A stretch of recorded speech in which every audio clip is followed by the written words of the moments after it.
Hello friends. स्वागत है आप सभी का हमारे इस यूट्यूब चैनल पे। आज का ये वीडियो बेहद ही इम्पोर्टेंट होने वाला है, क्योंकि क्लास में बहुत सारे ऐसे भी बच्चे हैं जिन्होंने इकोनॉमिक्स को एज ए माइनर सब्जेक्ट के रूप में चूज किया हुआ है। उन विद्यार्थियों के लिए ये पेपर बहुत ही उपयोगी होने वाला है। ये वीडियो अगर आप पूरा देखते हैं तो निश्चित तौर से आपको नेक्स्ट एग्ज़ाम में फ़ायदा होने वाला है, क्योंकि जब हम प्रीवियस ईयर का पेपर देखते हैं तो उससे हमें एक आइडिया लगता है कि पेपर का स्तर क्या रहा है और किस तरह के क्वेश्चन एग्ज़ाम में पूछे जा रहे हैं। और भी अगर मैं बात करूं तो ये जो प्रिंसिपल ऑफ माइक्रो इकोनॉमिक्स का ये पेपर अन्य और भी ऐसी यूनिवर्सिटीज़ हो सकती हैं जहां पे माइनर का जो पेपर होता है वो ऑब्जेक्टिव पेपर होता हो। उन विद्यार्थियों के लिए भी ये पेपर बहुत ही उपयोगी होने वाला है। ये कि वीडियो अगर देखते हैं, ये पेपर अगर आप पूरा सॉल्व करते हैं तो काफ़ी ज़्यादा आपको मदद मिलने वाली है। हमें पता चलेगा इस पेपर का स्टैंडर्ड क्या है, इस पेपर का कठिनाई का स्तर क्या है और हमें तैयारी को किस हिसाब से मेंटेन करना चाहिए। आइए हम एक एक क्वेश्चन देखते हैं। इकोनॉमिक्स ऑफ वेलफेयर किसकी कृति है? यहाँ पे पहला जो क्वेश्चन है आपसे पूछा जा रहा है कि इकोनॉमिक्स ऑफ वेलफेयर किसने लिखा था, ये किसकी कृति है। और ऑप्शन आपके सामने यहाँ पे मिलेंगे चार। Professor Marshall, A C Pigou, Pareto और हिक्स। जिन्होंने इसको पढ़ा होगा बहुत अच्छे से जानते होंगे, आर्थर सेसिल पीगू। इन्होंने इकोनॉमिक्स ऑफ वेलफेयर लिखा था 1920 में। आर्थर सेसिल पीगू कैम्ब्रिज विश्वविद्यालय में प्रोफेसर थे और ये वेलफेयर इकोनॉमिक्स में योगदान के लिए जाने जाते हैं। नेक्स्ट क्वेश्चन देखते हैं, प्राचीन कल्याणवादी अर्थशास्त्र को किसने व्यवस्थित किया था? तो इसका भी आपको आंसर मिल जाएगा एसी पीगू के द्वारा। नेक्स्ट क्वेश्चन देखते हैं, कल्याणवादी अर्थशास्त्र में सर्वसम्मत नियम किसने प्रतिपादित किया था? यहाँ पे देखिए लगातार आपको वेलफेयर इकोनॉमिक्स के क्वेश्चन देखने को मिल रहे हैं, जो कि पुस्तक के बिल्कुल लास्ट में दिए हुए हैं, क्योंकि इकोनॉमिक्स अगर आप पढ़ते हैं तो वेलफेयर बिल्कुल लास्ट में ही आता है, तो वहाँ से ये क्वेश्चन उठाए गए हैं। और ये पेपर मेरे नज़र में अगर मैं बात करूँ तो उन विद्यार्थियों के लिए काफ़ी हार्ड होगा जिन्होंने रेगुलर क्लासेस नहीं ली हैं, क्योंकि माइनर का पेपर है तो ऑब्जेक्टिव है, तो आपको सीधा इसका आंसर लिखना ही पड़ेगा, टिक करना पड़ेगा, आपको OMR पे उसको गोला करना ही पड़ेगा। तो एकदम एग्जैक्ट आंसर अगर आपको पता रहेगा तभी आप सही कर पाएंगे, अदरवाइज कोई मतलब नहीं रहेगा। देखते हैं क्वेश्चन 3 नंबर पे क्या लिखा है कि कल्याणवादी अर्थशास्त्र में सर्वसम्मत नियम किसने प्रतिपादित किया। यहाँ पे स्पेशल आपको वेलफेयर इकोनॉमिक्स के बारे में ही पूछ रहा है कि सर्वसम्मत नियम किसने दिया था। ये थोड़ा सा क्वेश्चन का स्तर ठीक ठाक है, पैरेटो ने इसको दिया था।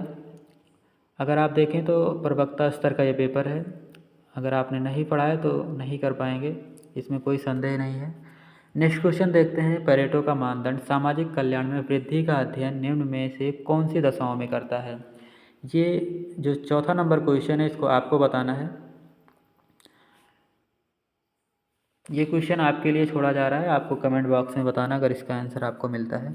नेक्स्ट क्वेश्चन देखते हैं, निम्न में कौन सा अर्थशास्त्री क्षतिपूरक सिद्धांत से संबंधित नहीं है? कैल्डोर, हिक्स और सीटोवस्की ये तीनों क्षतिपूरक सिद्धांत से संबंधित हैं, जबकि पेरेटो क्षतिपूरक सिद्धांत से संबंधित नहीं हैं। नेक्स्ट क्वेश्चन देखते हैं, सामाजिक कल्याण फलन की वैकल्पिक कसौटी किसके द्वारा प्रतिपादित की गई थी? वैकल्पिक कसौटी की बात हो रही है सामाजिक कल्याण फलन में, तो ये वर्गसन के द्वारा प्रतिपादित की गई थी। इसका ऑप्शन नंबर सी आपका करेक्ट हो जाएगा। ये पेपर हिंदी माध्यम के उन तमाम विद्यार्थियों के लिए बहुत ही उपयोगी है जिन्होंने ग्रामीण क्षेत्र से रह कर के अपनी शिक्षा कर रहे हैं, उनके लिए काफ़ी उपयोगी हो जाता है। नेक्स्ट क्वेश्चन देखते हैं, बाजार की विफलताओं का क्या समाधान है? ये जो मार्केट फेलियर होता है उसका क्या समाधान है, क्या सॉल्यूशंस है? कानून का प्रयोग करके मूल्य तंत्र और बाजार तंत्र, इन तीनों के द्वारा हम जो है बाजार विफलताओं का समाधान कर सकते हैं। नेक्स्ट क्वेश्चन है, बाह्यताएँ कितने प्रकार की होती हैं? नॉर्मली बाह्यताएँ दो प्रकार की होती हैं, एक सकारात्मक बाह्यता होता है और एक नकारात्मक बाह्यता होता है। इससे पहले हमें ये जानना पड़ेगा कि होता क्या है बाह्यता, जिसको हम एक्सटर्नलिटीज़ कहते हैं। एक्सटर्नलिटीज़ में आप पाते हैं, जब आप इस लेसन को पढ़ेंगे, जब आप क्लास में मैंने इसके बारे में काफ़ी अच्छे से बताया भी था, जब कोई दो पक्ष होता है और दो पक्षों के मध्य जो लेन देन होता है उसका प्रभाव किसी तीसरे ऐसी पार्टी पर पड़े जिसका उससे लेने देने से कोई मतलब नहीं था, उन दोनों से कोई मतलब नहीं था, फिर भी उससे वो प्रभावित हो रहा है, तो उसको हम एक्सटर्नलिटीज कहते हैं। और ये दो प्रकार की होती है, मैंने आपको बताया, सकारात्मक और नकारात्मक। अगर आप एक एग्जाम्पल के थ्रू समझने का प्रयास करें तो ज़्यादा अच्छे से समझ पाएंगे। मान लीजिए कि दो पक्ष हैं, एक क्रेता है और एक विक्रेता है, एक सेलर है और एक बायर है। सेलर ने एक सिगरेट बेचा और बायर ने उसको सिगरेट खरीदा। सेलर ने बेचा तो उसको प्रॉफिट हुआ और बायर ने खरीदा तो उसको उपयोगिता मिली। अब उसने उसका उपयोग किया, उपभोग किया, तो उससे उसका जो धुआं है इन्वायरमेंट में गया और उससे कोई प्रभावित हो रहा है जिसका उन दोनों से कोई मतलब नहीं था। यानी कि एक तरह से वो एक्सटर्नलिटी है, वो बाह्यता है। अब वो प्रभावित हुआ, अब वो जो प्रभावित हो रहा है वो नकारात्मक बाह्यता उसके ऊपर इफेक्ट डाल रही है। इसी प्रकार से ऐसा भी हो सकता है कि जब दो पक्षों के मध्य कोई लेन देन हो और उस लेन देन से कोई तीसरा ऐसा पक्ष है जिससे उसका कोई मतलब नहीं था, फिर भी वो लाभान्वित हो रहा है। अगर इस प्रकार से कोई चीज़ें घटित हो रही हैं तो उसको हम सकारात्मक बाह्यता कह सकते हैं। मान लीजिए कि इन्होंने कोई प्लॉट खरीदा और किसी ने प्लॉट को बेचा, और जिसने खरीदा वहाँ पे उसमें फूल या फिर गार्डन वगैरह लगवा दिए, जिसकी वजह से वहाँ पे आसपास जो रह रहे व्यक्ति हैं उनको काफ़ी ज़्यादा अच्छा महसूस हो रहा है, उनको वहाँ की ऑक्सीजन अच्छी हो गई, इन्वायरमेंट अच्छा हो गया। तो कहने का मतलब यह है कि उससे उनको पॉजिटिव कुछ फील हो रहा है, तो वो जो बाह्यता है उसको हम सकारात्मक बाह्यता कहेंगे। इस तरह से आप एक समझ सकते हैं। नेक्स्ट देखते हैं, कोस मॉडल की चुनौती क्या है। यहाँ पे देखिए कोस मॉडल की चुनौती क्या है। ये मात्रा विनिमय की चुनौती है। खेल सिद्धांत का विचार सर्वप्रथम किसने दिया था, ये भी एक इम्पॉर्टेंट क्वेश्चन है, कई बार पीजीटी जैसे एग्जाम में पूछा भी गया है। न्यूमैन और मार्जिन एस्टर्न ने इसको दिया था, खेल सिद्धांत। नेक्स्ट क्वेश्चन देखते हैं, प्रतिस्पर्धी बाजारों के सिद्धांत का विकास किसने किया था। बामोल के द्वारा इसका विकास किया गया था। ये क्वेश्चन का जो लेवल है निश्चित तौर से उन विद्यार्थियों के लिए काफ़ी समस्या करने वाला है जिन्होंने क्लास नहीं लिया है या फिर जिन्होंने इसको अच्छे से नहीं पढ़ा है। फिर भी हम देखते हैं, किसने कहा अर्थशास्त्र चयन का विज्ञान है। ये क्वेश्चन इजी है, ये पहले ही लेसन से क्वेश्चन बना है। किसने कहा अर्थशास्त्र चयन का विज्ञान है। रॉबिन्सन ने कहा था, जिसमें उन्होंने ये बात किया था, सीमित साधन और असीमित आवश्यकताओं की बात की थी, जिसके मध्य हमें चयन करना पड़ता है, इसलिए इन्होंने अर्थशास्त्र को चयन का विज्ञान कहा है। उपभोक्ता के बचत की अवधारणा आधारित है। नेक्स्ट क्वेश्चन आप यहाँ देखिए, उपभोक्ता के बचत की अवधारणा किस पे आधारित है। सीमांत उपयोगिता ह्रास नियम पर ये आधारित है। उपभोक्ता बचत होता क्या है, कभी नेक्स्ट एग्जाम में यह भी पूछ सकता है कि कंज्यूमर सरप्लस होता क्या है। एक बहुत ही अच्छी डेफिनेशन है उपभोक्ता बचत की। एक उपभोक्ता किसी वस्तु से वंचित रहने की अपेक्षा जो कीमत देने के लिए तैयार होता है और वास्तव में जो कीमत देता है उसी को हम उपभोक्ता की बचत कहते हैं, जो दोनों के बीच का डिफरेंट होता है। मान लीजिए कि मैं एक मोबाइल लेना चाहता हूँ और उस मोबाइल से मैं लेना ही चाह रहा हूँ और मैं उसके लिए 15,000 रुपये देने के लिए तैयार हूँ, लेकिन जब मैं उसको ख़रीद रहा हूँ तो मुझे 12,000 रुपये का मिल जा रहा है दुकान पे। तो यहाँ पे मैंने आपको बताया कि एक उपभोक्ता जो किसी वस्तु से वंचित रहने की अपेक्षा कीमत देना चाहता है, यहाँ पे 15,000 देना चाह रहा है और वास्तव में जो कीमत देता है, इन दोनों के बीच जो डिफरेंट है वही उपभोक्ता की बचत हो गई। तो यहाँ पे अगर आप डिफरेंट देखेंगे 3,000 का आ गया तो ये उपभोक्ता की बचत हो जाती है। क्लियर। नेक्स्ट क्वेश्चन देखते हैं, क्वेश्चन नंबर 14 यहाँ पे लिखा हुआ है, मांग वक्र का ढाल सामान्यतः होता है। इजी क्वेश्चन है थोड़ा सा। मांग वक्र जिन्होंने भी पढ़ा होगा, डिमांड कर्व नीचे की तरफ डाउनवर्ड होता है। यहाँ पे कीमतें होती हैं, यहाँ पे क्वांटिटी होती है, कीमतें बढ़ती हैं तो मांग कम होती है, मांगी जाने वाली मात्रा, और कीमतें कम होती हैं तो मांगी जाने वाली मात्रा बढ़ जाती है। कहने का मतलब ये है कि मांग वक्र का ढाल सामान्यता पूछा गया है, नॉर्मली बाएं से दाएं, ये बाएं से दाएं नीचे की तरफ डाउनवर्ड होता है, तो ऑप्शन नंबर बी आपका करेक्ट हो जाएगा। नेक्स्ट क्वेश्चन है, कीमत में वृद्धि। अभी थोड़ी देर पहले मैंने पीछे वाले क्वेश्चन में यही चर्चा किया कि अगर कीमतें बढ़ती हैं तो मांग में कमी होती हैं। ये कीमतें अगर बढ़ रही हैं तो मांग में कमी होगी। ऑप्शन नंबर बी यहाँ पे करेक्ट हो जाएगा। किसी वस्तु की पूर्ति बढ़ती है जबकि कीमत में वृद्धि होती है। ये पूर्ति का नियम का क्वेश्चन है। मांग के नियम में घटता है, लेकिन पूर्ति के नियम में ये बढ़ता है। पूर्ति का नियम हमें यही बताता है कि जब भी किसी वस्तु की कीमत बढ़ती है तो उसकी सप्लाई भी बढ़ जाती है। तो ऐसे केस में आप देखेंगे इसमें पॉजिटिव रिलेशन होता है, ये कीमतें होती हैं, क्वांटिटी होती है, सप्लाई की अगर बात की जाए तो पूर्ति बढ़ जाएगी। नेक्स्ट क्वेश्चन देखते हैं। अति अल्पकाल वह अवधि है जिसमें कुल पूर्ति स्थिर होती है। अल्पकाल, अति अल्पकाल में हम सप्लाई को बढ़ा नहीं सकते हैं, इसलिए कुल पूर्ति हमारी स्थिर रहती है। नेक्स्ट क्वेश्चन देखते हैं 18 नंबर क्वेश्चन। निम्नलिखित में से सामान्यतः किसकी मांग सर्वाधिक बेलोचदार होती है? बेलोचदार का मतलब होता है कि कीमतों में परिवर्तन होने की वजह से उसकी मांग पर कोई प्रभाव ना पड़े। तो नमक के केस में अगर आप देखते हैं, कीमतें चाहे बढ़ें चाहे कीमतें घटे, उसकी मांगी जाने वाली मात्रा पे कोई प्रभाव नहीं पड़ता है। तो नमक आप देखेंगे इनइलास्टिक है, ये बेलोचदार है, इसमें किसी प्रकार का कोई लोच नहीं है। कीमतों में परिवर्तन से मांगी जाने वाली मात्रा पे जब कोई प्रभाव नहीं पड़ता है तो उसको हम बेलोचदार कहते हैं, पूर्णतः बेलोचदार कह सकते हैं। इसलिए यहाँ पे शब्द यूज हुआ है सर्वाधिक बेलोचदार का। बिंदु रीत के अनुसार मांग की कीमत लोच का सूत्र क्या है? ऊपर का भाग बटा नीचे का भाग, नीचे का भाग बटा ऊपर का भाग। बिंदु रीत वाला आपको यहाँ पे बताना है। ऑप्शन ए और बी में से आप बताएंगे कि कौन सा इसमें करेक्ट है। ये आपके लिए है, मैं इतना आपको बता दे रहा हूँ। ए और बी में से कोई एक आंसर इसमें से आपको इसको कमेंट बॉक्स में स्ट्री करके आपको बताना है। नेक्स्ट क्वेश्चन देखते हैं। मांग की कीमत लोच का सूत्र। यहाँ पे देखिए फिर से एक बार मांग की लोच का सूत्र पूछा गया है। Delta q upon p into p upon q इसका फॉर्मूला है मांग की कीमत लोच निकालने का। नेक्स्ट क्वेश्चन देखते हैं। ये थोड़ा सा आप देख सकते हैं इसको। जब मांग वक्र लंबवत होता है तो यह प्रतीत होता है पूर्णतः बेलोचदार मांग इसमें प्रतीत होगा। ऑप्शन नंबर सी इसका करेक्ट हो जाएगा। नेक्स्ट क्वेश्चन देखते हैं। 24 नंबर क्वेश्चन देखते हैं। कुल उपयोगिता अधिकतम होती है जब सीमांत उपयोगिता शून्य होती है। आपने अगर ये फिगर देखा होगा टी यू वाला, ये टोटल यूटिलिटी है, और ये जब ये अधिकतम होता है तो ऐसी कंडीशन में मार्जिनल यूटिलिटी जो एम होता है वो शून्य हो जाता है। ये आप फिगर समझ पा रहे होंगे। नेक्स्ट क्वेश्चन देखते हैं।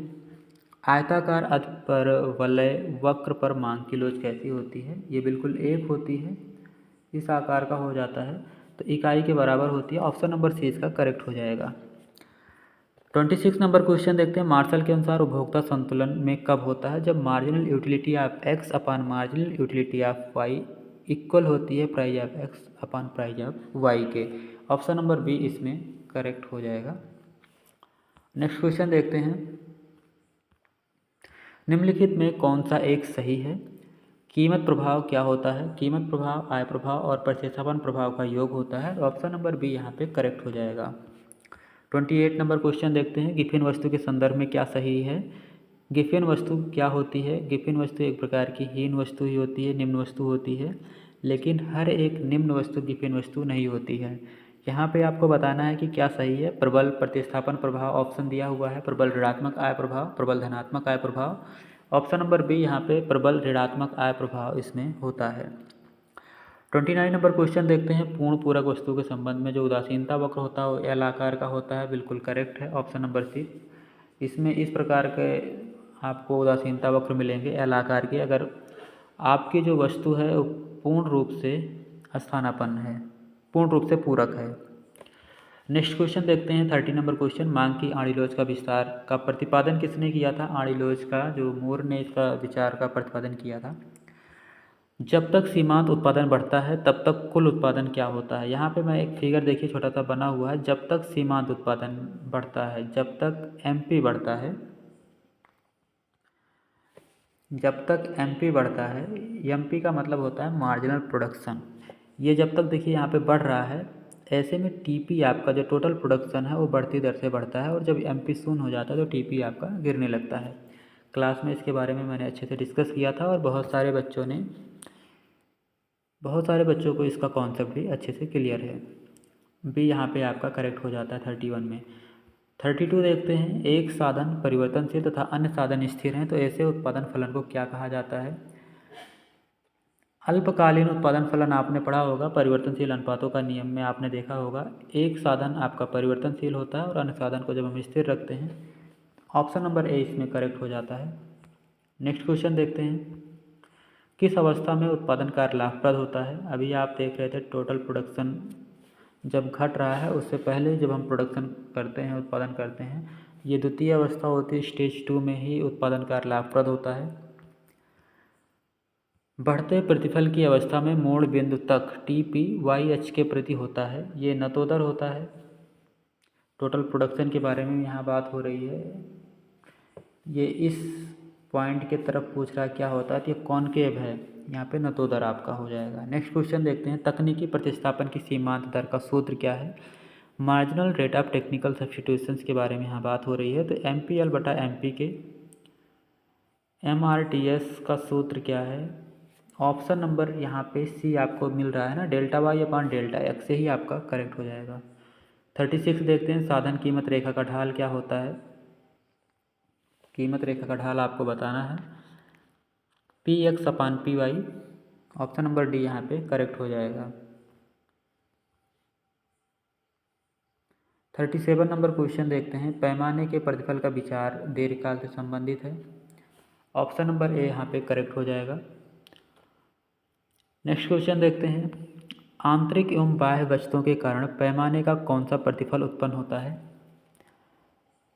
आंतरिक और बाह्य वस्तुओं के कारण पैमाने का कौन सा प्रतिफल उत्पन्न होता है, तो यहाँ पे आंतरिक वस्तुएं अगर प्राप्त हो रही हैं किसी भी फर्म को, या फिर बाह्य वस्तुएं प्राप्त हो रही हैं, तो वृद्धिमान प्रतिफल मिलेगा, ऐसा आप पाएंगे।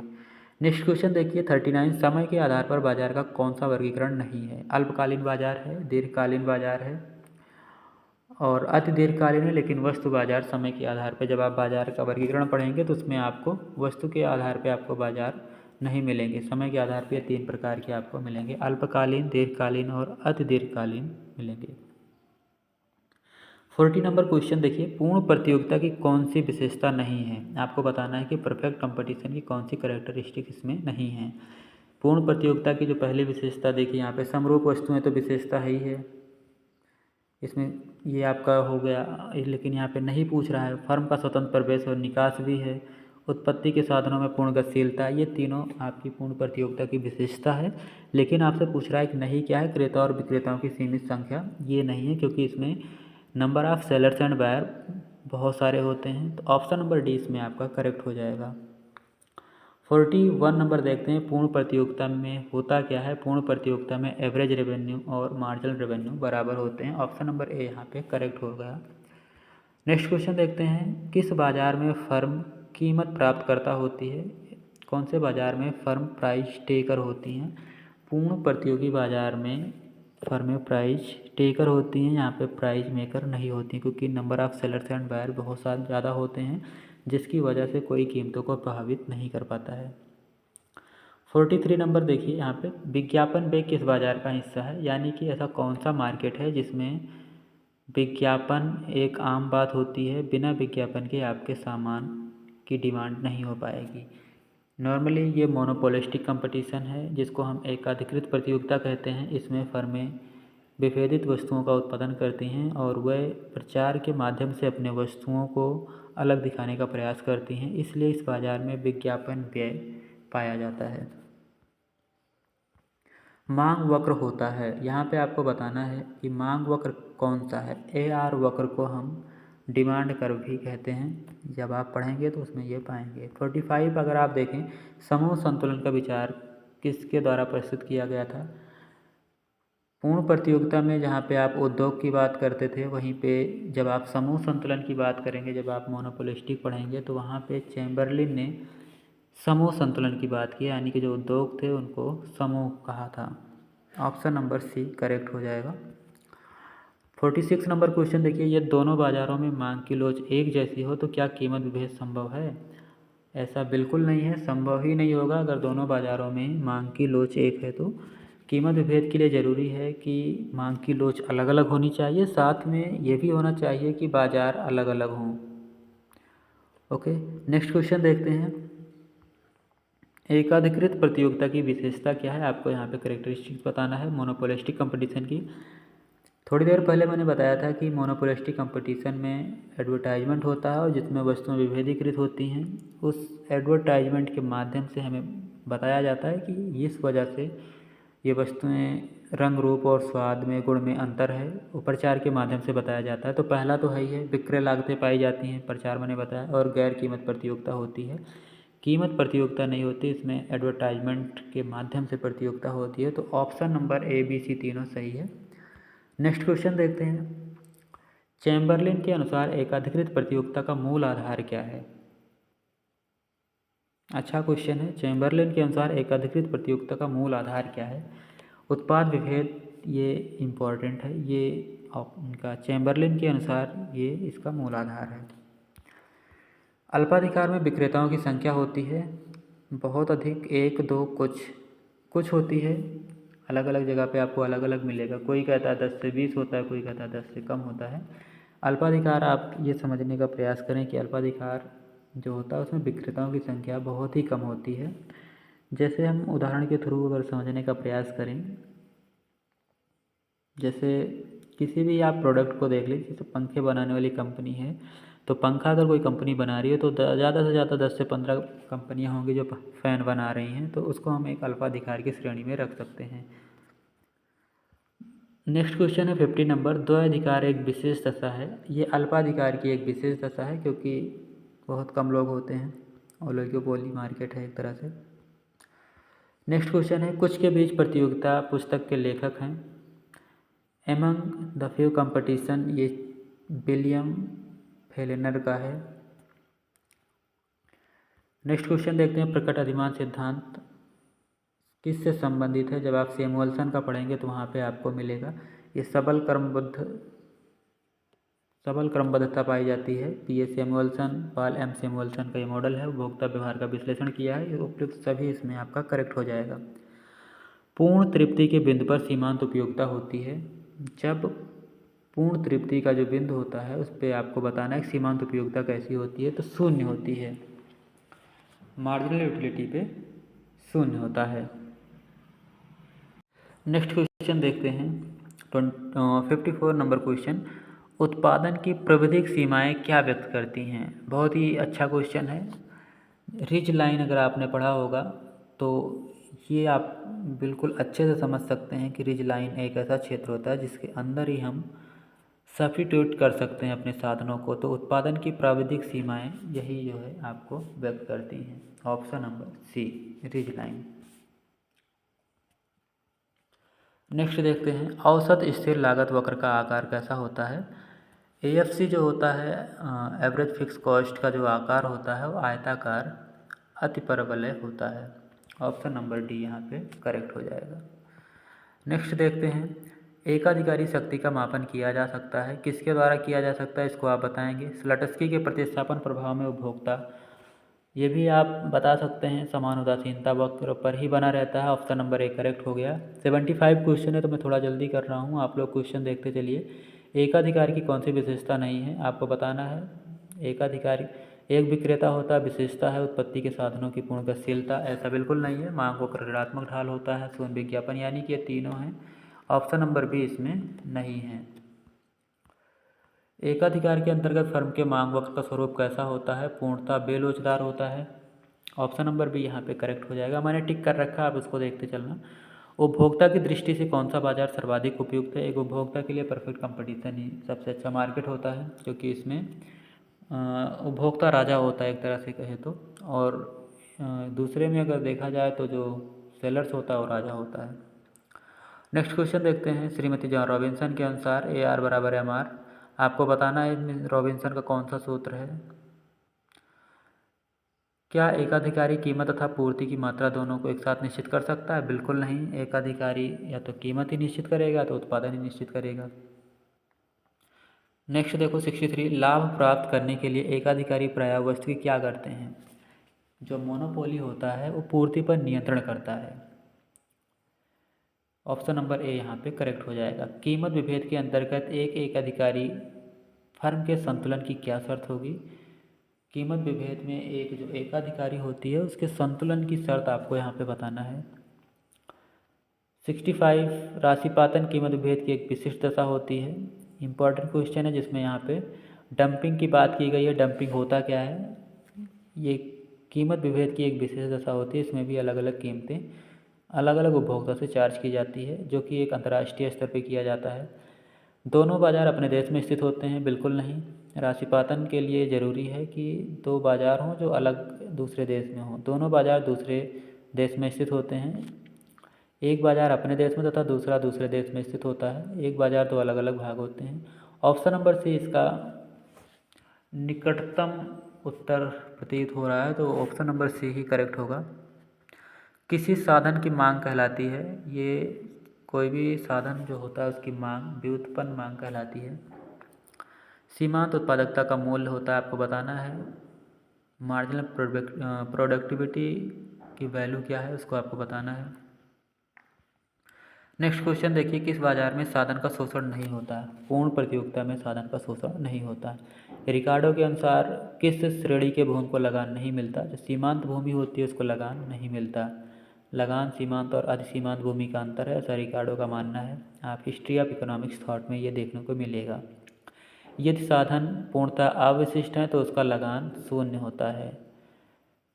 कुल आभास लगान बराबर होता है कुल आगम माइनस कुल परिवर्तनशील लागत के। ये इंपॉर्टेंट क्वेश्चन है, इसको आप देख सकते हैं।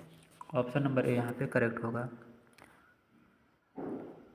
नेक्स्ट क्वेश्चन देखते हैं। वास्तविक मजदूरी को प्रभावित करने वाले तत्व हैं मुद्रा की क्रय शक्ति, कार्य की अवधि, कार्य का स्वभाव, उपयुक्त सभी। इसमें सभी हो जाएगा। मजदूरी के आधुनिक सिद्धांत के अनुसार मजदूरी का निर्धारण होता है मांग और पूर्ति दोनों के द्वारा। अगर आप मॉडर्न थ्योरी ऑफ वेज पढ़ेंगे तो उसमें आपको डिमांड एंड सप्लाई दोनों चीज़ें मिलेंगी। 74 देखिए, शुम्पीटर ने लाभ के लिए सर्वाधिक महत्व किसको दिया है? शुम्पीटर का जब आप सिद्धांत पढ़ेंगे तो उसने नव परिवर्तन को ज़्यादा महत्व दिया है। उद्यमी को भूमिका में रखा है शुम्पीटर ने, और यही कर्ता धर्ता होता है, शुम्पीटर का मानना था। 75 और लास्ट क्वेश्चन ये है कि लाभ का संभाव्य अचंबा सिद्धांत शौकील ने दिया था। यहाँ पे ऑप्शन देखिए, यहाँ पे बी नंबर क्वेश्चन ऑप्शन दिया हुआ है क्वेश्चन में। ये 75 क्वेश्चन थे, स्पेशली डॉक्टर राम मनोहर लोहिया अवध विश्वविद्यालय का पेपर था। और अभी जब नेक्स्ट एग्ज़ाम होने वाला है, जिन्होंने इकोनॉमिक्स को माइनर में चूज किया हुआ है उनके लिए 75 क्वेश्चन काफ़ी इंपॉर्टेंट है। अगर उन्होंने सारे 75 क्वेश्चन देखते हैं और तो उनको एक आइडिया लगेगा किस तरह के क्वेश्चन पूछे जा रहे हैं। और उन विद्यार्थियों के लिए भी उपयोगी है जो लेक्चरर की तैयारी कर रहे हैं, जो असिस्टेंट प्रोफेसर की तैयारी कर रहे हैं, क्योंकि इसमें कुछ ऐसे क्वेश्चन हैं जिनका स्टैंडर्ड काफ़ी अच्छा है। और मुझे उम्मीद है ये वीडियो आपको पसंद आया होगा। अगर वीडियो आपको अच्छा लगा है तो लाइक, शेयर, सब्सक्राइब जो नॉर्मली सभी कहते हैं तो कहना पड़ रहा है, आप समझदार हैं, इसको कर सकते हैं। फिर मिलते हैं किसी वीडियो में आपसे हम। नेक्स्ट वीडियो जब हम लाएंगे तो उसमें फिर आपसे मुलाकात होगी। आज के लिए बस इतना ही। धन्यवाद।